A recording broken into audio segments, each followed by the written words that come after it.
Please ذہان، میرا بازو چھوڑو، مجھے درد ہو رہا ہے۔ امل اپنا بازو چھڑاتے ہوئے پیچھے ہٹنے کی کوشش کر رہی تھی، لیکن ذہان کے ہاتھ کی گرفت اتنی مضبوط تھی کہ اس کے نازک بازو پر انگلیوں کے سرخ نشان پڑ گئے۔ یہ وہ ذہان علی شاہ تھا، ملک کا مشہور بزنس مین، جس کے سامنے کسی کی کوئی حیثیت نہیں تھی۔ وہ ہر کسی کو اپنے سے کمتر سمجھتا تھا اور عورت اس کے لیے محض ایک کھلونا تھی۔ وہ لڑکیوں کو استعمال کر کے ٹشو پیپر کی طرح پھینک دینے کی طاقت اور غرور رکھتا تھا۔ وہ اس قدر غصیلا، سخت مزاج اور روب دار انسان تھا کہ اس کے دفتر کا ہر ملازم اس سے خوف کھاتا تھا۔ اس کے سامنے کسی کی ایک نہ چلتی تھی اور اس کی ملازمین اس کے ہر حکم کے آگے سر جھکا دیتے تھے۔ دوسری طرف امل ایک کم عمر، بے حد حسین، معصوم اور باوقار لڑکی تھی، مگر اس کی سب سے بڑی حقیقت یہ تھی کہ وہ ایک غریب خاندان سے تعلق رکھتی تھی، اور یہی فرق اس کی زندگی کو ایک ایسے موڑ پر لے آیا تھا جس کا اس نے کبھی تصور بھی نہیں کیا تھا۔ ذہان کے دفتر کی تقریباً ہر لڑکی اس کی شخصیت سے متاثر تھی۔ وہ بہت سی لڑکیوں کا کرش تھا، مگر اس کا روب دار لہجہ اور سخت مزاجی ہر کسی کو خوف زدہ کر دیتی تھی۔ ایک دن اس کی ایک ملازمہ ہاتھ میں فائل لیے اس کے دفتر میں داخل ہوئی۔ سر، یہ رہی وہ فائل جو آپ نے منگوائی تھی، اس نے ادب سے فائل ذہان کی طرف بڑھاتے ہوئے کہا۔ ذہان نے فائل کھول کر دیکھی۔ چند لمحوں بعد اس کے چہرے کے تاثرات سخت ہو گئے۔ یہ کیا ہے؟ اس کی گرجدار آواز پورے کمرے میں گونج اٹھی۔ کیا میں نے تمہیں ایسا کام کرنے کو کہا تھا؟ اگر یہاں کام کرنا ہے تو ڈھنگ سے کرو، ورنہ تمہیں نوکری سے نکالنے میں مجھے ایک لمحہ بھی نہیں لگے گا۔ لڑکی خوف سے کانپ اٹھی۔ وہ کچھ نہ بول سکی۔ اس کی آنکھوں سے بے اختیار آنسو بہنے لگے۔ اس نے خاموشی سے فائل اٹھائی اور روتی ہوئی کمرے سے باہر نکل گئی۔ باہر موجود تمام ملازمین جانتے تھے کہ وہ کیوں رو رہی ہے، کیونکہ ذہان کے غصے سے ہر کوئی واقف تھا۔ ذہان کے والدین اس کے بچپن میں ہی ایک کار حادثے میں انتقال کر گئے تھے۔ اس کے بعد اس کی پرورش اس کے دادا نے کی تھی۔ اسی دوران اس کے دادا دفتر میں داخل ہوئے۔ بیٹا، اتنا غصہ کیا نہ کرو، یہ صحت کے لیے اچھا نہیں ہوتا، انہوں نے نرمی سے کہا۔ ذہان صرف اپنے دادا سے ہی احترام اور نرمی سے بات کرتا تھا، ورنہ وہ کسی بڑے یا چھوٹے کی پرواہ نہیں کرتا تھا۔ دادا، جب یہ لوگ ایسا کام کرتے ہیں تو پھر میں بھی مجبور ہو جاتا ہوں، بلکہ یہ لوگ اسی لہجے کے لائق ہیں، ذہان نے سنجیدگی سے جواب دیا۔ دادا خاموش ہو گئے، کیونکہ کبھی کبھی وہ خود بھی اپنے پوتے کے غصے سے گھبرا جاتے تھے۔ چند لمحے بعد انہوں نے بات بدلی۔ اچھا، اب کھانا کھا لو، تم نے آج ناشتہ بھی ٹھیک سے نہیں کیا۔ ٹھیک ہے دادا، آپ جائیں، میں کھا لوں گا۔ ذہان کی یہ کہتے ہی اس کے دادا ہلکی سی مسکراہٹ کے ساتھ کمرے سے باہر چلے گئے۔ امل اپنے گھر میں چھوٹے بچوں کو ٹیوشن پڑھاتی تھی۔ وہ 3 بہن بھائیوں میں سب سے بڑی تھی، جبکہ اس کا ایک بھائی سب سے چھوٹا تھا۔ اس کے والد کی ایک چھوٹی سی کریانے کی دکان تھی، مگر کاروبار زیادہ نہیں چلتا تھا۔ اسی وجہ سے گھر کے حالات اچھے نہیں تھے اور گزر بسر بڑی مشکل سے ہوتا تھا۔ کئی بار تو ایسا بھی ہوتا کہ ان کے گھر میں رات کا کھانا تک نہیں بنتا تھا اور سب کو بھوکے ہی سونا پڑتا تھا۔ 2 کمروں پر مشتمل ایک چھوٹا سا گھر، دیواروں پر نمی کے نشان تھے اور بجلی بھی جا چکی تھی۔ کمرے کے ایک کونے میں موم بتی جل رہی تھی۔ اسی مدھم روشنی میں امل اپنے سامنے بیٹھے محلے کے 3 بچوں کو پڑھا رہی تھی۔ باجی، یہ والا سوال ایک بار پھر سمجھا دیں، سب سے چھوٹی بچی نے کاپی آگے کرتے ہوئے کہا۔ امل ہلکا سا مسکرائی۔ ضرور، دیکھو ایسے کرتے ہیں۔ وہ دیوار پر چاک سے سوال حل کرتے ہوئے بچی کو سمجھانے لگی۔ اس کی آواز میں تھکن کے باوجود نرمی تھی۔ اتنے میں پیچھے سے آواز آئی، آپی، مجھے بھوک لگی ہے۔ امل نے مڑ کر دیکھا۔ اس کا 8 سالہ بھائی حماد دروازے پر کھڑا تھا۔ اس کی آنکھوں میں نیند اور بھوک صاف جھلک رہی تھی۔ امل کا دل بھر آیا۔ وہ اس کے پاس گئی، اس کے سر پر ہاتھ پھیرا اور نرمی سے بولی، بس بیٹا، ٹیوشن ختم ہونے والی ہے، پھر ہم کھانا کھائیں گے۔ یہ صرف اسے تسلی دینے کے لیے کہا گیا ایک جھوٹ تھا۔ کچن میں اس کے ابو خاموش بیٹھے تھے۔ ان کے سامنے خالی حساب کی پرچی پڑی تھی۔ آج بھی کریانے کی دکان پر کوئی خاص کام نہیں ہوا تھا۔ امل آہستہ سے اپنی امی کے پاس گئی۔ امی، گھر میں آٹا ہے؟ امی نے نظریں جھکا لیں۔ بیٹا، کل لے آئیں گے، آج بچوں کو پانی پلا کر سلا دو۔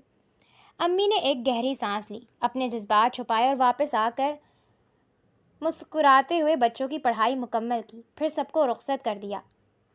بچے چلے گئے تو وہ خاموشی سے چولہے کے پاس جا بیٹھی۔ ہانڈی خالی تھی۔ حماد آ کر اس کے ساتھ لگ گیا۔ آپی، کیا آج بھی ہم بھوکے سوئیں گے؟ امل نے اسے سینے سے لگا لیا اور اس کے ماتھے پر پیار سے بوسہ دیا۔ نہیں میرے بہادر، آپی ہے نا، کل سے سب ٹھیک ہو جائے گا، میں اور محنت کروں گی، بہت زیادہ۔ اس نے سر اٹھا کر چھت کی طرف دیکھا۔ ایک چھوٹے سے سوراخ سے چاند کی ہلکی سی روشنی اندر آ رہی تھی۔ یا اللہ، بس ایک موقع دے دے، میں اپنے گھر کے حالات بدلنا چاہتی ہوں۔ اس نے آہستہ سے دعا کی۔ اسی لمحے موم بتی بھی بجھ گئی اور کمرہ اندھیرے میں ڈوب گیا، مگر عمل کی آنکھوں میں مایوسی نہیں تھی، صرف امید اور عزم تھا، کیونکہ عمل ہار ماننے والی لڑکیوں میں سے نہیں تھی۔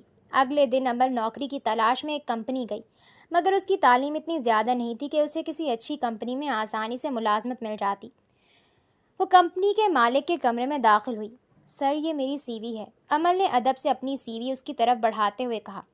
اس شخص نے سی وی پر ایک نظر ڈالی، پھر عمل کی طرف دیکھ کر بولا، تمہاری سی وی میں ایسی کوئی خاص بات نہیں کہ تمہیں نوکری دی جائے، لیکن اگر تم واقعی یہ نوکری چاہتی ہو تو پھر تمہیں وہ سب کرنا ہوگا جو میں چاہوں گا۔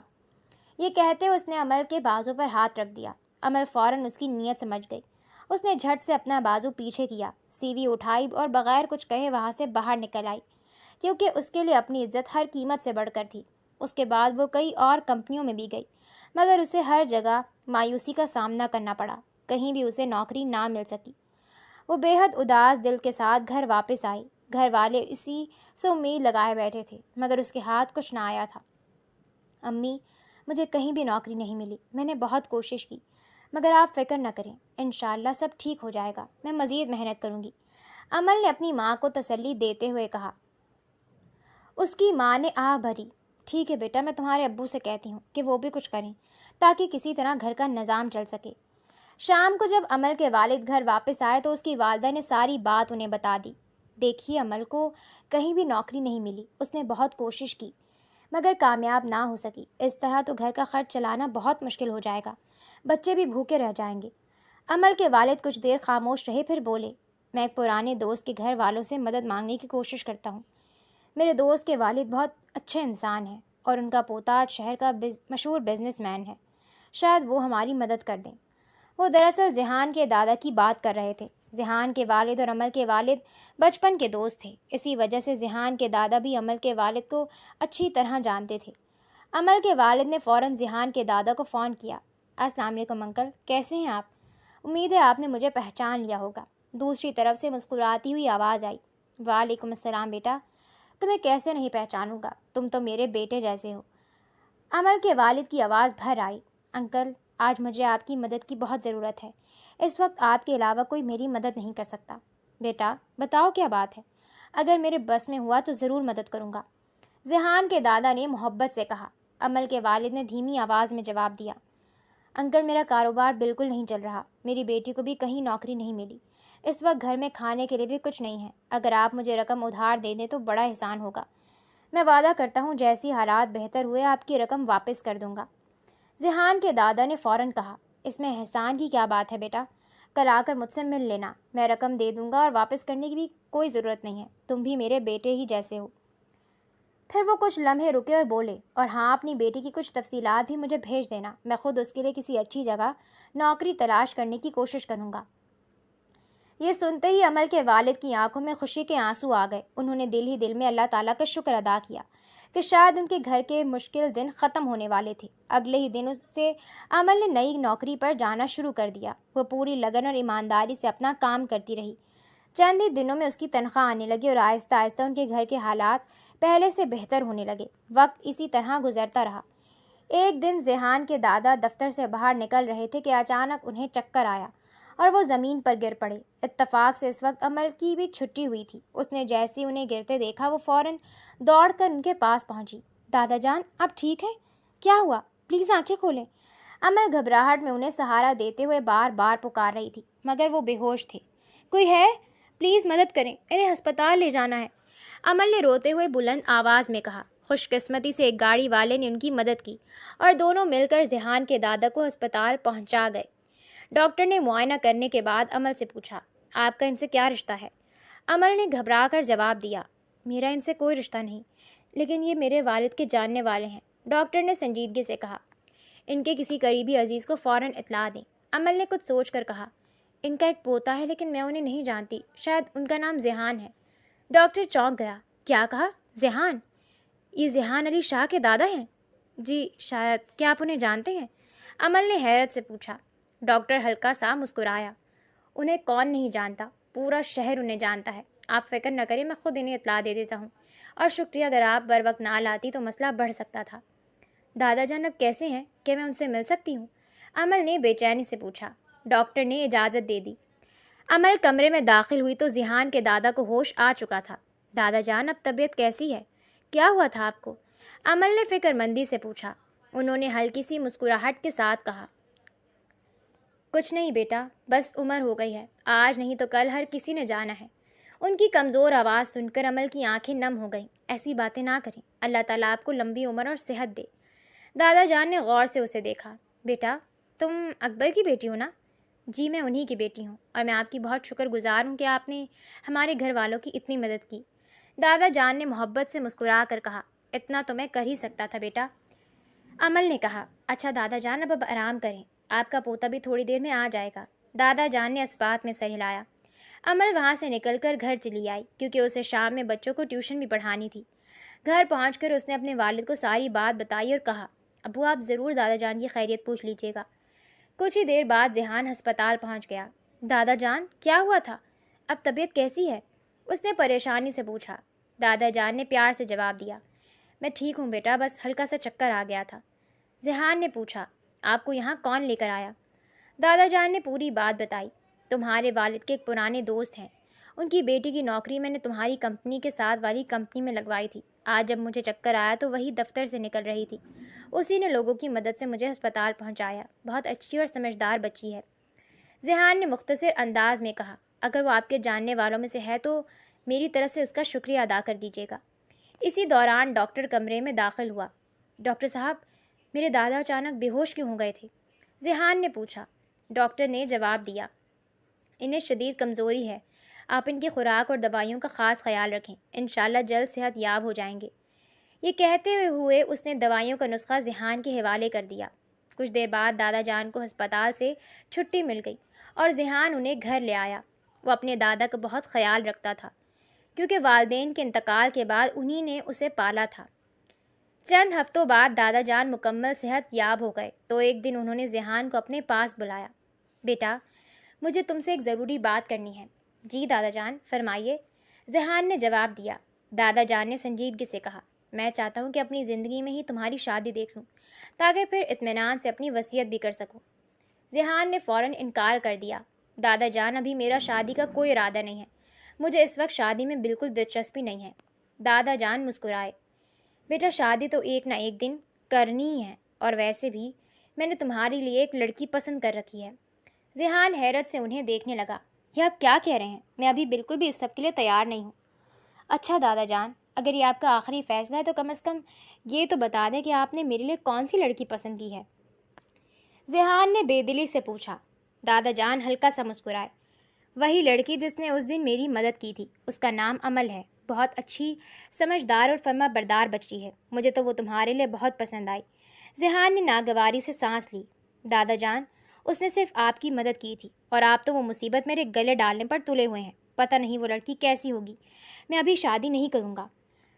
دادا جان نے نرمی مگر مضبوط لہجے میں کہا، دیکھو بیٹا، شادی تو تمہیں ایک نہ ایک دن کرنی ہی ہے، اگر تمہیں کوئی لڑکی پسند ہے تو مجھے بتا دو، ورنہ میری پسند سے شادی کر لو۔ ذیحان نے چند لمحے سوچا، پھر بولا، نہیں، مجھے کوئی نہیں پسند۔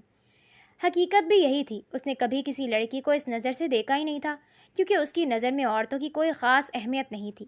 دادا جان نے اطمینان سے کہا، پھر ٹھیک ہے، میں نے جو لڑکی تمہارے لیے پسند کی ہے وہ بہت اچھی ہے، اور چونکہ میں اپنی وصیت بھی کرنا چاہتا ہوں، اس لیے تمہاری شادی جلد از جلد ہونا ضروری ہے۔ ذیحان نے صاف انکار کرتے ہوئے کہا، لیکن ابھی میرا شادی کا کوئی ارادہ نہیں ہے، اور یہی میرا آخری فیصلہ ہے۔ اتنا کہہ کر وہ اٹھا اور اپنے کمرے کی طرف چلا گیا۔ ادھر امل اپنے گھر کے حالات بہتر بنانے کے لیے دن رات محنت کر رہی تھی۔ وہ نہ صرف اپنے چھوٹے بہن بھائیوں کی پڑھائی کا خرچ اٹھا رہی تھی، بلکہ اپنی والدہ کے ساتھ گھر کے کاموں میں بھی ہاتھ بٹاتی تھی، اپنے والد کی بھی ہر ممکن مدد کرتی، جس کی وجہ سے اب ان کے گھر کے حالات پہلے سے کافی بہتر ہو چکے تھے۔ دفتر میں بھی امل پوری محنت اور ایمانداری سے کام کرتی تھی، اسی لیے اس کا باس بھی اس سے بہت خوش تھا۔ کچھ عرصہ اسی طرح گزر گیا۔ پھر ایک دن اچانک ذیحان کے دادا کی طبیعت دوبارہ بہت خراب ہو گئی، جس کے باعث انہیں ہسپتال میں داخل کرنا پڑا۔ ہسپتال میں انہوں نے ذیحان کو اپنے پاس بلایا۔ بیٹا، میں اس بارے میں پہلے بھی تم سے بات کر چکا ہوں، اور آج پھر کہہ رہا ہوں، مجھے اپنی زندگی کا کوئی بھروسہ نہیں، آج ہوں کل نہ بھی رہوں۔ میں اپنی آنکھوں کے سامنے تمہاری شادی کرنا چاہتا ہوں تاکہ اپنی وصیت بھی کر سکوں اور اپنے فرض سے سبق دوش ہو جاؤں۔ دادا جان نے آہستہ آہستہ اپنی بات مکمل کی۔ ذیحان نے کچھ کہنے کی کوشش کی، لیکن دادا جان نے فوراً اس کی بات کاٹ دی۔ کوئی لیکن نہیں، میں تمہیں اپنا فیصلہ سنا رہا ہوں، تم سے اجازت نہیں مانگ رہا۔ ذیحان خاموش ہو گیا۔ وہ جانتا تھا کہ اگر اس نے زیادہ ضد کی تو ممکن تھا کہ دادا جان اپنی جائیداد کے معاملے میں کوئی سخت فیصلہ کر لیں، اسی لیے اس نے خاموش رہنے میں ہی عافیت سمجھی۔ اسپتال سے فارغ ہونے کے بعد ذیحان دادا جان کے کہنے پر انہیں عمل کے گھر چھوڑنے آیا، مگر وہ خود ہی باہر رکا رہا کیونکہ وہ ایسے چھوٹے گھروں میں داخل ہونا اپنی توہین سمجھتا تھا۔ عمل نے دروازہ کھولا تو سامنے دادا جان کو دیکھ کر خوش ہو گئی۔ ارے دادا جان، آئیے اندر آئیے، اس نے محبت سے کہا۔ جیتی رہو بیٹا۔ دادا جان نے شفقت سے اس کے سر پر ہاتھ پھیرا۔ عمل نے فوراً آواز لگائی، ابو دیکھیے دادا جان آئے ہیں۔ اس کے والد باہر آئے، دادا جان کو دیکھ کر خوشی سے ان کا استقبال کیا اور احترام کے ساتھ انہیں صوفے پر بٹھایا۔ انکل، آپ کی طبیعت اب کیسی ہے؟ اکبر نے خیریت دریافت کی۔ دادا جان ہلکا سا مسکرائے۔ بس بیٹا جیسے تیسے ٹھیک ہوں، ابھی تو ہسپتال سے ہی آ رہا ہوں، لیکن آج میں یہاں ایک خاص مقصد سے آیا ہوں۔ یہ کہہ کر انہوں نے اکبر کی طرف معنی خیز نظر سے دیکھا۔ اسی دوران عمل ان کے لیے چائے بنانے کچن میں چلی گئی۔ کمرے میں صرف دادا جان اور عمل کے والدین رہ گئے۔ جی انکل فرمائیے، اکبر نے کہا۔ دادا جان نے بغیر کسی تمہید کے کہا، میں تمہاری بیٹی عمل کا رشتہ اپنے پوتے ذیحان کے لیے مانگنے آیا ہوں۔ یہ سنتے ہی کمرے میں چند لمحوں کے لیے خاموشی چھا گئی۔ عمل کے والدین نے کبھی سوچا بھی نہیں تھا کہ شہر کے مشہور بزنس مین ذیحان علی شاہ کا رشتہ ان کی معمولی سی بیٹی کے لیے آئے گا۔ آخرکار اکبر نے خاموشی توڑ دی۔ انکل، یہ آپ کیا کہہ رہے ہیں؟ دادا جان فوراً بولے، کیوں؟ کیا تمہیں میرا پوتا پسند نہیں؟ اکبر نے جلدی سے جواب دیا، نہیں انکل، ایسی بات ہرگز نہیں۔ آپ کا پوتا تو ہر لحاظ سے بہترین ہے، ایسا داماد تو قسمت والوں کو ملتا ہے، مگر ہماری حیثیت کہاں کہ ہم آپ جیسے لوگوں سے رشتہ جوڑ سکیں۔ دادا جان نے مسکراتے ہوئے کہا، اکبر، رشتے حیثیت سے نہیں، انسانیت دیکھ کر کیے جاتے ہیں۔ مجھے تمہاری بیٹی بہت پسند ہے اور تمہیں میرا پوتا پسند ہے، تو پھر میں اس رشتے کو پکا سمجھتا ہوں۔ ویسے بھی میرے پاس زیادہ وقت نہیں، کیا معلوم کب اس دنیا سے چلا جاؤں۔ یہ سن کر اکبر اور ان کی اہلیہ خاموش ہو گئے۔ پھر اکبر نے آہستہ سے کہا، اگر آپ خوش ہیں تو ہمیں بھی یہ رشتہ منظور ہے، آپ جب مناسب سمجھیں ہم نکاح کر دیں گے۔ دادا جان نے فوراً کہا، میں ان فضول رسم و رواج کا قائل نہیں ہوں، میری خواہش ہے کہ سادگی سے صرف نکاح ہو اور اسی دن بیٹی کو رخصت کر دیا جائے۔ اکبر نے سر ہلاتے ہوئے کہا، جی انکل، آپ بالکل درست فرما رہے ہیں، سادہ نکاح ہی بہتر ہے۔ اتنے میں عمل چائے لے کر آ گئی۔ دادا جان نے جیب سے کچھ رقم نکالی، اسے نذرانے کے طور پر عمل کے ہاتھ میں دی اور مسکراتے ہوئے بولے، آج سے تم صرف اکبر کی بیٹی نہیں، میری بھی بیٹی ہو۔ یہ سن کر عمل حیرت سے انہیں دیکھنے لگی۔ وہ کچھ سمجھ نہ سکی کہ آخر اچانک یہ سب کیا ہو رہا ہے۔ دادا جان کے جانے کے بعد عمل کی والدہ نے اسے ساری بات بتائی۔ بیٹا، تمہارا رشتہ ذیحان کے ساتھ طے ہو گیا ہے۔ عمل ایک لمحے کے لیے خاموش رہ گئی۔ لیکن امی، میں ابھی شادی نہیں کرنا چاہتی تھی، ابھی تو میں ابو کا سہارا بننا چاہتی تھی۔ اس کے والد محبت سے بولے، بیٹا، بیٹیاں ایک دن اپنے گھر ہی جاتی ہیں، جتنی جلدی تم اپنے گھر کی ہو جاؤ اتنا ہی بہتر ہے، ہماری فکر مت کرو، اللہ تعالیٰ ہمارے لیے بھی کوئی نہ کوئی راستہ ضرور نکال دے گا۔ عمل نے خاموشی سے سر جھکا کر اس بات میں حامی بھر لی، پھر آہستہ آہستہ اپنے کمرے کی طرف چلی گئی۔ گھر پہنچ کر جب ذیحان کے دادا نے رشتہ طے ہونے کی خوشخبری سنائی تو ذیحان کا موڈ مزید خراب ہو گیا۔ اسے اس لڑکی میں کوئی دلچسپی نہیں تھی، وہ صرف اپنے دادا کی ضد کی وجہ سے اس شادی کے لیے تیار ہوا تھا۔ اس نے دل ہی دل میں فیصلہ کر لیا تھا کہ شادی کے چند دن بعد ہی وہ اس لڑکی کو چھوڑ دے گا۔ دوسری طرف عمل کے گھر میں خوشی کا ماحول تھا۔ ان کے گھر یہ پہلی شادی تھی اور وہ بھی ایسے لڑکے سے جس کے بارے میں انہوں نے کبھی سوچا بھی نہیں تھا۔ اسی دوران ذیحان کے دادا نے عمل کے والد اکبر کو فون کیا، اکبر، اگر تمہیں کوئی اعتراض نہ ہو تو ہم اگلے ہفتے نکاح کر کے اسی دن بیٹی کو رخصت کروا لیں۔ اکبر نے ہچکچاتے ہوئے کہا، انکل، ابھی تو ہم نے کوئی تیاری بھی نہیں کی، جہیز اور باقی سامان بھی لینا ہے۔ دادا جان نے فوراً جواب دیا، جہیز کی کوئی ضرورت نہیں، اللہ کے فضل سے ہمارے گھر میں ہر چیز موجود ہے، اور ویسے بھی میں تمہارے حالات سے اچھی طرح واقف ہوں، اس لیے تمہیں کسی قسم کی تیاری کرنے کی ضرورت نہیں۔ یہ سن کر اکبر نے سکون کا سانس لیا، اگر ایسی بات ہے تو پھر آپ جب چاہیں نکاح کے لیے آ سکتے ہیں۔ یہ سن کر دادا جان بھی خوش ہو گئے۔ شام کو اکبر نے عمل کو بتایا، بیٹا، اگلے ہفتے تمہارا نکاح ہے۔ عمل چونک گئی، ابو اتنی جلدی؟ اکبر نے نرمی سے کہا۔ ہاں بیٹا، اب میں انکار کیسے کر سکتا تھا؟ امل خاموشی سے اپنے کمرے میں چلی گئی۔ اس کے دل میں بے شمار سوالات تھے، مگر اس نے کچھ نہ کہا۔ دونوں گھروں میں نکاح کی تیاریاں شروع ہو گئیں۔ البتہ ذیحان کے سوا سبھی اس رشتے سے خوش تھے۔ بالآخر جمعے کا دن آ گیا۔ ذیحان اپنے دادا اور ایک مولوی صاحب کے ساتھ امل کے گھر پہنچا۔ ذیحان نے اب تک امل کو نہیں دیکھا تھا، جبکہ امل صرف تصویر میں اسے دیکھ چکی تھی۔ مولوی صاحب نے نکاح کی رسم شروع کی۔ امل بنت اکبر، آپ کا نکاح ذیحان علی شاہ سے حق مہر 10 لاکھ روپے کے عوض کیا جا رہا ہے۔ کیا آپ کو یہ نکاح قبول ہے؟ امل چند لمحے خاموش رہی، پھر دھیمی آواز میں بولی، قبول ہے، قبول ہے، قبول ہے۔ اس کے بعد مولوی صاحب ذیحان کی طرف متوجہ ہوئے۔ ذیحان علی شاہ کا نکاح امل بنت اکبر سے حق کے مہر 10 لاکھ روپے کے عوض کیا جا رہا ہے۔ کیا آپ کو یہ نکاح قبول ہے؟ ذیحان خاموش بیٹھا رہا۔ اس کے چہرے سے صاف ظاہر ہو رہا تھا کہ وہ اس شادی سے خوش نہیں۔ دادا جان نے آہستہ سے کہا، بیٹا جواب دو۔ ذیحان نے ناگواری سے سخت لہجے میں کہا، قبول ہے، قبول ہے، قبول ہے۔ نکاح نامے پر دونوں کے دستخط ہوئے۔ دستخط کرتے ہی ذیحان اٹھا اور یہ کہہ کر وہاں سے چلا گیا کہ اسے ایک ضروری میٹنگ میں جانا ہے۔ دادا جان نے سب کے سامنے یہی ظاہر کیا کہ واقعی اسے کوئی ضروری کام آ گیا ہے، حالانکہ وہ حقیقت اچھی طرح جانتے تھے۔ نکاح کے بعد دادا جان امل کو اپنے گھر لے آئے اور اسے ذیحان کے کمرے میں بھیج دیا۔ امل کے دل میں عجیب سی بے چینی تھی۔ پتہ نہیں ذیحان کیسے ہوں گے اور مجھے دیکھ کر ان کا کیا رد عمل ہوگا۔ وہ کبھی کمرے میں ٹہلنے لگی، کبھی بیٹھ جاتی اور کبھی بستر پر لیٹ جاتی، مگر ذیحان کا کہیں نام و نشان نہیں تھا۔ حقیقت یہ تھی کہ ذیحان گھر ہی نہیں آیا تھا۔ انتظار کرتے کرتے امل کی آنکھ لگ گئی۔ صبح جب اس کی آنکھ کھلی تو اس نے خود کو کمرے میں اکیلا پایا۔ وہ حیران رہ گئی، کیا ذیحان ابھی تک گھر واپس نہیں آئے؟ وہ کمرے سے باہر نکلی تو دادا جان سامنے مل گئے۔ بیٹا کیسی ہو؟ تم اکیلی ہی باہر آ گئی؟ ذیحان کہاں ہے؟ دادا جان نے پوچھا۔ امل نے ہچکچاتے ہوئے جواب دیا، دادا جان ذیحان تو کل رات سے کمرے میں آئے ہی نہیں۔ دادا جان یہ سن کر حیران رہ گئے۔ اچھا بیٹا تم فکر نہ کرو، میں ابھی معلوم کرتا ہوں کہ ذیحان کہاں ہے۔ جی ٹھیک ہے دادا جان، آپ ناشتے میں کیا کھائیں گے بتا دیجیے، میں بنا دیتی ہوں۔ امل نے محبت سے پوچھا۔ دادا جان نے فوراً کہا، امل بیٹا تم کیوں تکلیف کرو گی، گھر میں ملازم موجود ہیں، وہ سب بنا لیں گے، تمہیں جو کھانا ہو بس انہیں بتا دینا۔ امل نے اس بات میں سر ہلایا اور وہاں سے چلی گئی۔ دادا جان نے فوراً ذیحان کو فون کیا۔ کہاں ہو ذیحان؟ امل رات سے تمہارا انتظار کر رہی ہے۔ ذیحان نے بیزاری سے جواب دیا، میں ابھی مصروف ہوں اور اس لڑکی سے کہہ دیجیے کہ میرا انتظار نہ کرے، ویسے بھی وہ مجھے پسند نہیں۔ یہ کہہ کر اس نے فوراً فون بند کر دیا۔ دادا جان کے دل پر جیسے بوجھ سا آ گیا۔ انہیں محسوس ہوا کہ انہوں نے اپنی ضد میں امل کے ساتھ بہت بڑی ناانصافی کر دی ہے۔ یہی سوچ سوچ کر ان کی طبیعت مزید بگڑنے لگی۔ امل نے انہیں پریشان دیکھا تو فوراً ان کے پاس آئی۔ دادا جان آپ ٹھیک تو ہیں؟ اس نے فکر مندی سے پوچھا۔ دادا جان نے آہستہ سے کہا، امل بیٹا میں تم سے ایک بات کہنا چاہتا ہوں۔ جی دادا جان فرمائیے، میں سن رہی ہوں۔ انہوں نے گہری سانس لی۔ بیٹا ذیحان اس شادی سے خوش نہیں تھا۔ یہ میری ہی ضد تھی کہ میں نے تم دونوں کی شادی کروائی، شاید اسی لیے وہ گھر بھی نہیں آ رہا اور وہ تمہیں پسند بھی نہیں کرتا۔ یہ سن کر امل چند لمحوں کے لیے خاموش ہو گئی۔ دادا جان نے ندامت سے کہا، بیٹا مجھے معاف کر دینا، شاید مجھے ایسا نہیں کرنا چاہیے تھا۔ امل نے فوراً ان کا ہاتھ تھام لیا۔ نہیں دادا جان، آپ خود کو قصوروار نہ سمجھیں، جو میرے نصیب میں تھا وہی مجھے ملا ہے۔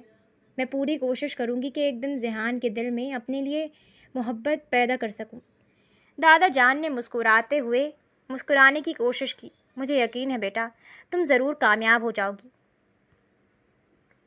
مگر کمزوری کی وجہ سے ان کی مسکراہٹ مکمل نہ ہو سکی۔ کچھ ہی دیر بعد اچانک ان کی طبیعت زیادہ خراب ہو گئی۔ امل گھبرا گئی اور فوراً انہیں ہسپتال لے گئی۔ راستے میں ہی اس نے ذیحان کو فون کیا۔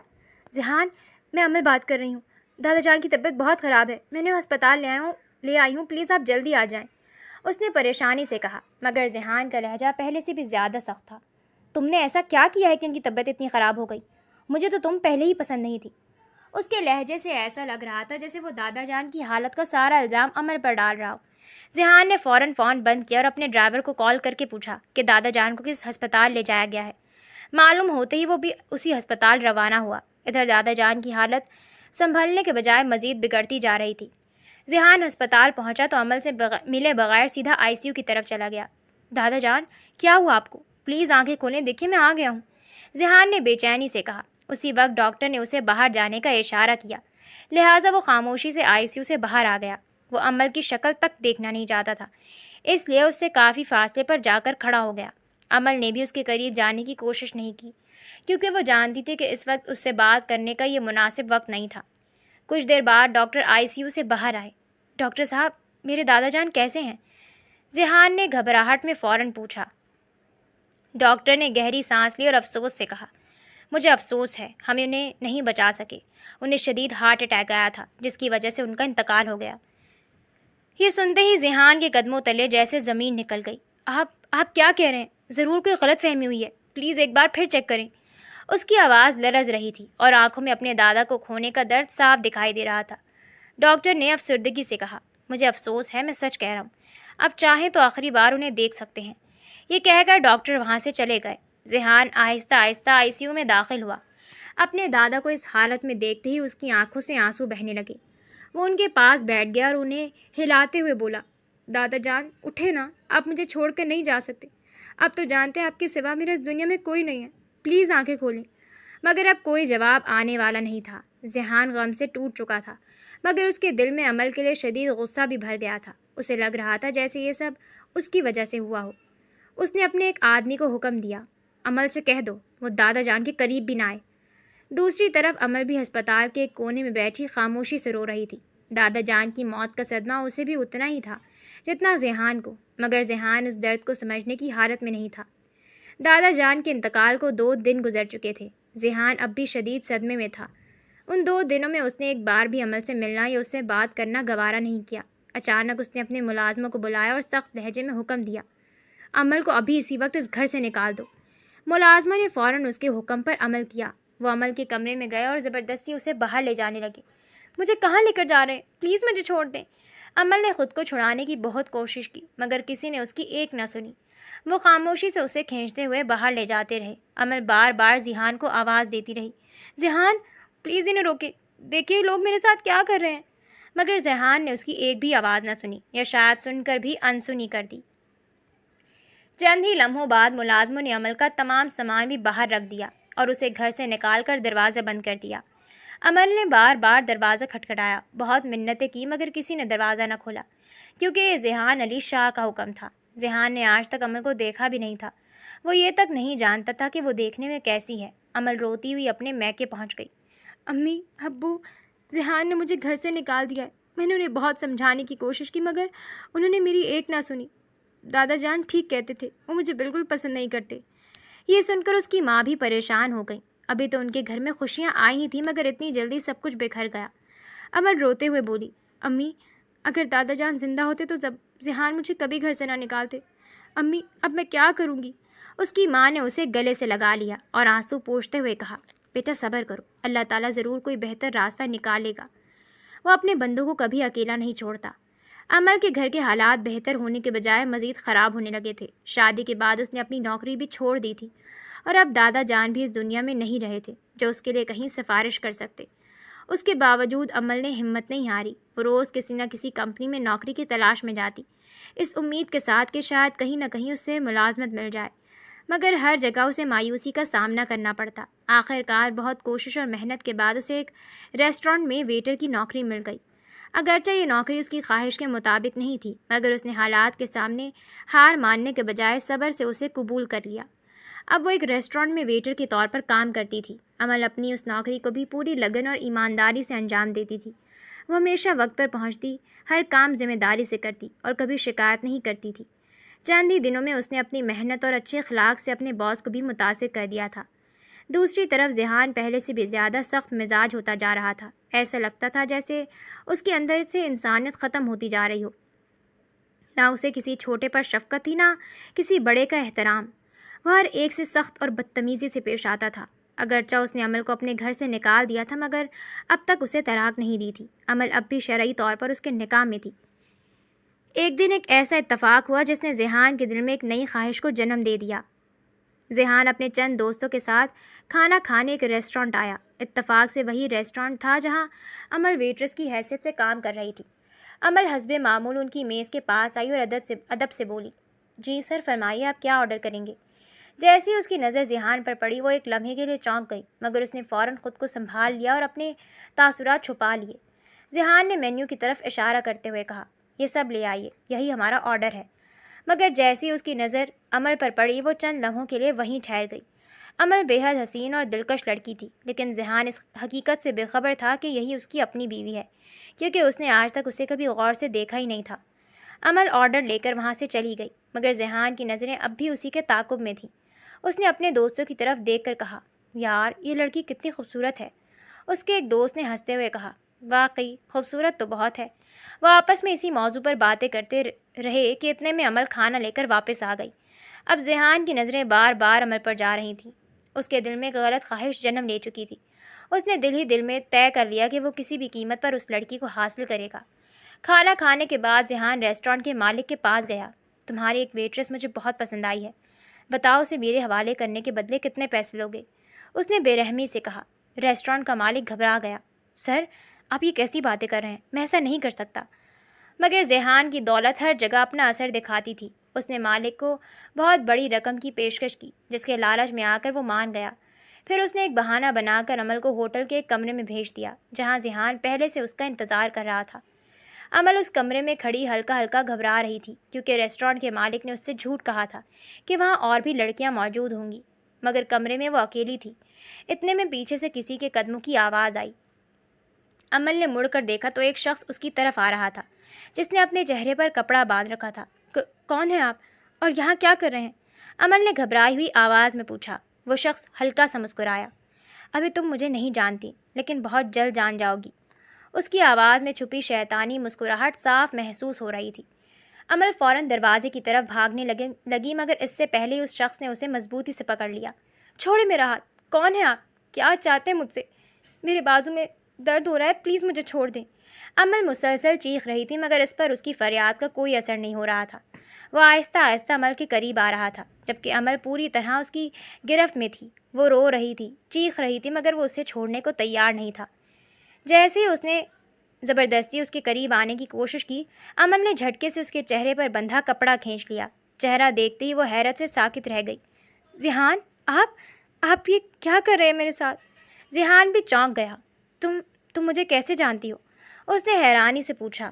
عمل نے اس کی آنکھوں میں دیکھتے ہوئے کہا، میں آپ کے بارے میں بہت کچھ جانتی ہوں، لیکن شاید آپ مجھے بھول چکے ہیں۔ اب اس کی آواز میں خوف نہیں تھا، بلکہ غصہ اور سختی تھی۔ کون ہو تم اور مجھے کیسے جانتی ہو؟ ذہان نے دوبارہ پوچھا۔ عمل کی آنکھیں نم ہو گئیں۔ میں وہی عمل ہوں جس سے آپ کے دادا جان نے آپ کا نکاح کروایا تھا، اور دادا جان کے انتقال کے صرف 2 دن بعد ہی آپ نے اپنے ملازموں سے کہہ کر مجھے گھر سے نکلوا دیا تھا۔ وہ ایک لمحے کو رکی، پھر بھرائی ہوئی آواز میں بولی، میں وہی عمل ہوں جس سے آپ کو بے حد نفرت تھی، اور آج اسی کے قریب آنے کے لیے آپ نے یہ سب کیا۔ ذہان چند لمحوں کے لیے خاموش رہ گیا۔ یہ حقیقت اس کے لیے کسی بڑے صدمے سے کم نہیں تھی۔ وہ کبھی سوچ بھی نہیں سکتا تھا کہ جس لڑکی سے اس کے دادا نے اس کی شادی کروائی تھی، وہ اتنی خوبصورت اور دلکش ہو سکتی ہے۔ عمل، تم یہاں کیسے؟ اس نے دھیمی آواز میں پوچھا۔ عمل نے تلخ لہجے میں جواب دیا، جب آپ نے مجھے گھر سے نکال دیا تو اپنے گھر والوں کا پیٹ پالنے کے لیے مجھے کچھ نہ کچھ تو کرنا تھا، اسی لیے میں اس ریسٹورانٹ میں ویٹریس کی نوکری کر رہی ہوں۔ پھر اس نے ذہان کی طرف نفرت بھری نظروں سے دیکھا۔ پہلے مجھے صرف آپ پر غصہ تھا کہ دادا جان کی غلطی کی سزا آپ مجھے کیوں دے رہے ہیں، لیکن آج مجھے آپ سے نفرت ہے، کیونکہ آپ اتنے گرے ہوئے انسان ہیں کہ اپنی خواہش پوری کرنے کے لیے ایک لڑکی کو خریدنے تک پر آمادہ ہو گئے۔ یہ کہتے ہوئے عمل کی آنکھوں سے آنسو بہنے لگے، مگر ان آنسوں میں بے بسی سے زیادہ صاف نفرت نظر آ رہی تھی۔ عمل، میری بات تو سنو۔ ذہان نے اسے روکنے کی کوشش کی، مگر عمل نے اس کی ایک نہ سنی۔ اس نے اپنا بیگ اٹھایا اور تیزی سے کمرے سے باہر نکل گئی، جبکہ ذہان وہیں خاموش کھڑا رہ گیا۔ عمل گھر پہنچی تو کسی سے کچھ کہے بغیر سیدھا اپنے کمرے میں گئی اور دروازہ بند کر لیا۔ وہ بستر پر بیٹھتے ہی پھوٹ پھوٹ کر رونے لگی۔ یا اللہ، مجھ سے ایسا کون سا گناہ ہوا تھا کہ میری قسمت میں ایسا نیچ انسان لکھ دیا؟ وہ آنسوؤں کے ساتھ اللہ سے فریاد کر رہی تھی، جس انسان کے دل میں نہ کسی کا خوف تھا نہ کسی کی عزت، اور جس کے نزدیک لڑکیاں صرف ایک خواہش پوری کرنے کا ذریعہ تھیں۔ اسی کے ساتھ اس کا نکاح ہوا تھا۔ عمل روتی رہی اور دل ہی دل میں اپنے رب سے دعا کرتی رہی کہ وہ اس کی زندگی آسان کر دے۔ دوسری طرف ذہان کے ذہن میں عمل کی ایک ایک بات گونج رہی تھی۔ وہ پہلی بار اپنے کیے پر پچھتا رہا تھا۔ اسے بار بار احساس ہو رہا تھا کہ اگر وہ صرف ایک بار اپنے دادا جان کی پسند پر بھروسہ کر لیتا تو شاید آج سب کچھ مختلف ہوتا، مگر اب بہت دیر ہو چکی تھی۔ اس کی پرسکون زندگی مکمل طور پر بدل چکی تھی اور وہ دن رات عمل کے خیالوں میں کھویا رہنے لگا۔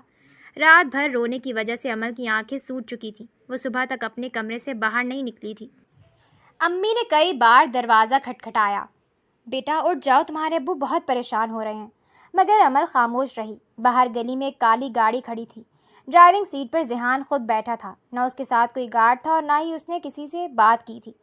وہ پوری رات عمل کے گھر کے باہر بیٹھا رہا۔ اس نے ایک بار بھی دروازہ نہیں کھٹکھٹایا، بس خاموشی سے اس گھر کو دیکھتا رہا جس میں عمل موجود تھی۔ فجر کے بعد اس نے اپنے ڈرائیور کو بلایا۔ چاچا، اس نے ایک لفافہ اس کے ہاتھ میں دیتے ہوئے کہا، یہ عمل کے گھر دے آؤ۔ لفافے میں پیسے نہیں تھے بلکہ کچھ کاغذات تھے۔ یہ ان کے ابو کی دکان کے نئے کاغذات ہیں۔ قرضہ مکمل معاف کر دیا گیا ہے اور یہ سب عمل کے نام ہے۔ ڈرائیور حیرت سے بولا، سر؟ ذیحان نے گاڑی کا شیشہ اوپر کرتے ہوئے کہا، اسے کہنا یہ بھیک نہیں ہے، یہ اس کا حق ہے، کیونکہ میں نے اس کے ساتھ بہت بڑی زیادتی کی ہے۔ اتنا کہہ کر گاڑی وہاں سے روانہ ہو گئی۔ کچھ دیر بعد عمل کی امی وہ لفافہ لے کر اس کے کمرے میں آئیں۔ بیٹا، یہ ذیحان صاحب نے بھجوایا ہے۔ عمل نے لفافہ کھولا۔ اندر دکان کے کاغذات تھے جو اس کے نام پر منتقل کیے گئے تھے۔ یہ دیکھ کر اس کا ہاتھ کانپ گیا۔ یا اللہ، وہ آہستہ سے بولی، یہ انسان جس نے مجھے اتنا دکھ دیا آج اچانک یہ سب کیوں کر رہا ہے؟ وہ کچھ لمحے خاموش بیٹھی رہی۔ اس کے دل میں نہ خوشی تھی نہ غصہ، بلکہ صرف ایک عجیب سی الجھن تھی۔ دوسری طرف ذیحان گاڑی میں خاموش بیٹھا تھا۔ اس نے اپنے موبائل میں عمل کا نمبر محفوظ کیا مگر کال کرنے کی ہمت نہ کر سکا۔ اس نے ایک پیغام لکھا، عمل، میں معافی مانگنا سیکھ رہا ہوں، مگر اگلے ہی لمحے وہ پیغام بھی مٹا دیا۔ شاید زندگی میں پہلی بار ذیحان علی شاہ کو اپنے کیے پر سچا پچھتاوا ہوا تھا۔ دکان دوبارہ کھل چکی تھی، نیا رنگ، نیا سامان اور پہلے سے بہتر انتظام۔ محلے والے بھی یہ تبدیلی دیکھ کر خوش تھے۔ ماشاءاللہ اکبر بھائی، اب تو آپ کی دکان بالکل بدل گئی ہے۔ اکبر صاحب مسکرا دیتے مگر عمل ہمیشہ خاموش رہتی۔ وہ ہر شام دکان کے کاؤنٹر پر بیٹھ کر حساب لکھتی، اسی جگہ جہاں کبھی اندھیرا اور ویرانی ہوا کرتی تھی۔ اب وہاں روشنی تھی مگر اس کے دل کا اندھیرا ابھی باقی تھا۔ ادھر سڑک کے دوسری طرف ایک کالی گاڑی اکثر آ کر رک جاتی۔ اس گاڑی میں ذیحان بیٹھا ہوتا۔ وہ روز وہاں آتا مگر کبھی گاڑی سے نہیں اترتا، بس خاموشی سے شیشے کے پیچھے بیٹھ کر عمل کو دیکھتا رہتا، جو کبھی سامان ترتیب دے رہی ہوتی، کبھی حساب لکھ رہی ہوتی اور کبھی محلے کے بچوں کو ٹافیاں دے رہی ہوتی۔ ایک دن اچانک عمل نے سر اٹھایا تو اس کی نظر ذیحان پر پڑ گئی۔ چند لمحوں کے لیے دونوں کی نظریں ملی۔ عمل کے چہرے کے تاثرات فوراً بدل گئے۔ اس نے خاموشی سے اپنا رخ دوسری طرف موڑ لیا۔ ذیحان نے بھی آہستہ سے گاڑی کا شیشہ بند کیا اور ڈرائیور سے کہا، چلو۔ گاڑی وہاں سے روانہ ہو گئی۔ اس رات ذیحان اپنے کمرے میں بیٹھا تھا۔ اس نے زندگی میں پہلی بار اپنی ڈائری کھولی اور اس میں صرف ایک جملہ لکھا، آج عمل نے مجھے دیکھا اور نفرت سے منہ پھیر لیا، شاید میں اسی کے لائق ہوں۔ کچھ لمحے وہ اس جملے کو دیکھتا رہا، پھر قلم بند کرتے ہوئے دھیرے سے بولا، مجھے بدلنا ہے، مگر شور مچا کر نہیں، خاموشی سے۔ اگلی صبح دکان کے باہر ایک تھیلا رکھا ہوا تھا۔ اس میں بچوں کے لیے نئی کتابیں اور حماد کے لیے جوتوں کا ایک نیا جوڑا تھا۔ تھیلے پر کسی کا نام نہیں لکھا تھا۔ عمل کی امی نے حیرانی سے پوچھا، یہ کون رکھ گیا؟ عمل نے تھیلے پر ایک نظر ڈالی۔ وہ سمجھ گئی تھی کہ کس نے رکھا ہے۔ اس نے خاموشی سے تھیلا اٹھایا اور دکان کے اندر رکھ دیا۔ اس نے اسے واپس نہیں کیا۔ اس کے دل میں ذیحان کے لیے نفرت اب بھی موجود تھی، مگر اس نفرت کے ساتھ شاید ایک خاموش سی الجھن بھی جنم لے چکی تھی۔ ذیحان کو زندگی میں پہلی بار کسی لڑکی سے محبت ہوئی تھی اور وہ کوئی اور نہیں بلکہ عمل، اس کی اپنی بیوی تھی، مگر شاید اس کے لیے اپنی یہ محبت حاصل کرنا بہت مشکل تھا، کیونکہ اس نے عمل کے ساتھ جو کچھ کیا تھا اس کے بعد معافی کی گنجائش شاید باقی نہیں رہی تھی۔ عمل حماد کا ہاتھ پکڑے ایمرجنسی وارڈ کے باہر کھڑی تھی۔ حماد کو تیز بخار تھا۔ ابو دکان پر تھے اور امی اکیلے سب کچھ سنبھال نہیں پا رہی تھیں۔ آپی، ہمارے پاس پیسے نہیں ہیں، حماد نے کانپتی ہوئی آواز میں کہا۔ عمل نے خاموشی سے اپنے ہونٹ بھینچ لیے۔ سرکاری ہسپتال میں بہت رش تھا، مگر دوائی لینے کے لیے پیسے پھر بھی درکار تھے۔ وہ کاؤنٹر پر کھڑی منت کر رہی تھی، بھائی تھوڑا انتظار کر لیں، میں ابھی پیسوں کا بندوبست کرتی ہوں۔ اسی وقت پیچھے سے ایک بھاری آواز سنائی دی، کیا مسئلہ ہے؟ عمل نے پلٹ کر دیکھا۔ ذیحان تھا، سادہ سفید شلوار قمیض میں، نہ اس کے ساتھ کوئی گارڈ تھا اور نہ ہی ڈرائیور۔ اس کے بال بالکل بکھرے ہوئے تھے اور آنکھوں کے نیچے ہلکے صاف نظر آ رہے تھے۔ عمل کا چہرہ ایک لمحے میں سفید پڑ گیا۔ اس نے فوراً حماد کو اپنے پیچھے کر لیا، جیسے اسی کسی خطرے سے بچا رہی ہو۔ آپ یہاں؟ اس کی آواز میں خوف بھی تھا اور نفرت بھی۔ ذیحان وہیں رک گیا، وہ عمل کے قریب نہیں آیا۔ میں اپنے دوست کی عیادت کے لیے آیا تھا، پھر آہستہ سے بولا، تم ٹھیک ہو؟ عمل نے کوئی جواب نہیں دیا۔ وہ دوبارہ کاؤنٹر والے کی طرف متوجہ ہوئی۔ مجھے دوائی چاہیے۔ کاؤنٹر والے نے ذیحان کو پہچان لیا اور فوراً احترام سے کھڑا ہو گیا۔ سر حکم کریں۔ ذیحان نے جیب سے پرس نکالا، مگر عمل فوراً بول اٹھی، نہیں، میں آپ سے 1 روپیہ بھی نہیں لوں گی۔ میں مر جاؤں گی مگر آپ کا احسان نہیں لوں گی۔ اس کی آواز اتنی بلند تھی کہ آس پاس موجود لوگ بھی ان کی طرف دیکھنے لگے۔ ذیحان کا ہاتھ وہیں رک گیا۔ اس نے خاموشی سے پرس دوبارہ جیب میں رکھ لیا۔ اس کی نظر حماد پر پڑی جو بخار سے نڈھال تھا۔ ذیحان نے گہری سانس لی، پھر چند قدم پیچھے ہٹ گیا۔ ٹھیک ہے، میں پیسے نہیں دوں گا، اس نے دھیمی آواز پر کہا۔ وہ کاؤنٹر پر گیا اور عملے سے آہستہ آواز میں کچھ بات کی۔ 2 منٹ بعد کاؤنٹر والے نے عمل کو آواز دی، باجی، غریب فنڈ سے آپ کا بل منظور ہو گیا ہے، یہ دوائیاں لے جائیں۔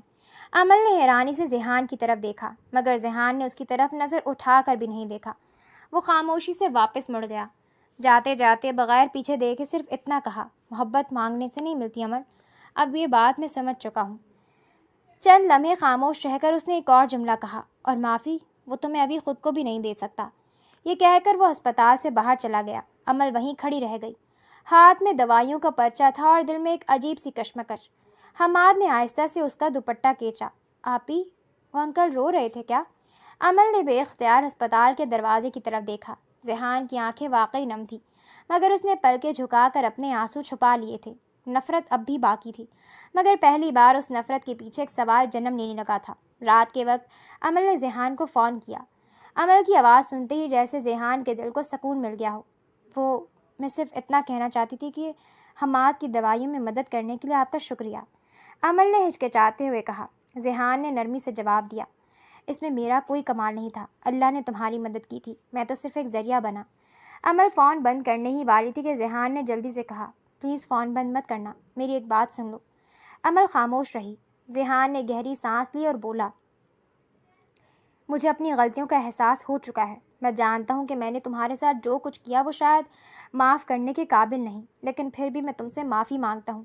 پلیز مجھے ایک موقع دے دو، گھر واپس آ جاؤ۔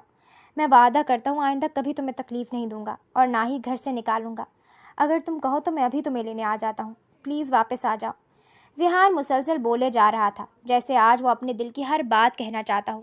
اس کی آواز میں پچھتاوا صاف محسوس ہو رہا تھا۔ عمل کچھ دیر خاموش رہی۔ ذیحان نے پھر آہستہ سے کہا، پلیز کچھ تو بولو، یہ سنسان گھر مجھے کاٹنے کو دوڑتا ہے، مجھے صرف ایک موقع دے دو۔ عمل نے گہری سانس لی، پھر دھیمے لہجے میں بولی، ٹھیک ہے، میں نے آپ کو معاف کیا۔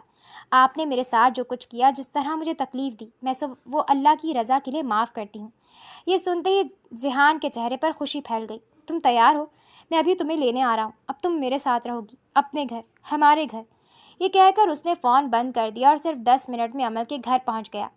عمل نے دروازہ کھولا۔ دونوں کچھ لمحوں تک خاموش ایک دوسرے کو دیکھتے رہے۔ پھر ذیحان نے آگے بڑھ کر عمل کو اپنے گلے سے لگا لیا، جیسے برسوں کی تھکن کو اسی ایک لمحے میں اتار دینا چاہتا ہو۔ عمل نے بھی اسے خود سے الگ نہیں کیا۔ کچھ دیر بعد دونوں گھر کے اندر آئے۔ امی، ذیحان مجھے لینے آئے ہیں، اب میں اپنے گھر واپس جا رہی ہوں، عمل نے مسکرا کر کہا۔ اس کی امی نے خوشی سے جواب دیا، ٹھیک ہے بیٹا، یہ تم دونوں کا فیصلہ ہے، اگر تم خوش ہو تو ہمیں بھی کوئی اعتراض نہیں، اللہ تم دونوں کو ہمیشہ خوش رکھے۔ کچھ دیر سب ساتھ بیٹھے رہے، پھر ذیحان اور عمل اپنے گھر کے لیے روانہ ہو گئے۔ راستے میں دونوں نے ایک ساتھ رات کا کھانا کھایا۔ یہ رات دونوں کی زندگی کی سب سے خوبصورت راتوں میں سے ایک تھی۔ گھر پہنچنے کے بعد دونوں دیر تک باتیں کرتے رہے۔ ذیحان نے عمل کے کندھے پر سر رکھتے ہوئے کہا، جانتی ہو عمل، جب میں نے تمہیں پہلی بار ریسٹورینٹ میں دیکھا تھا تو اسی وقت تم سے محبت ہو گئی تھی، لیکن تمہیں حاصل کرنے کا میرا طریقہ بہت غلط تھا۔ عمل ہلکا سا مسکرائی اور بولی، آپ کو مجھے حاصل کرنے کی ضرورت ہی کیا تھی، میں تو پہلے ہی آپ کی تھی، بس آپ اس حقیقت سے بے خبر تھے۔ یہ سن کر ذیحان بھی مسکرا دیا۔ اس دن کے بعد عمل اور ذیحان نے اپنی زندگی کا ایک نیا آغاز کیا، جہاں نفرت کی جگہ محبت، غلط فہمیوں کی جگہ اعتماد اور دکھوں کی جگہ خوشیوں نے لے لی تھی۔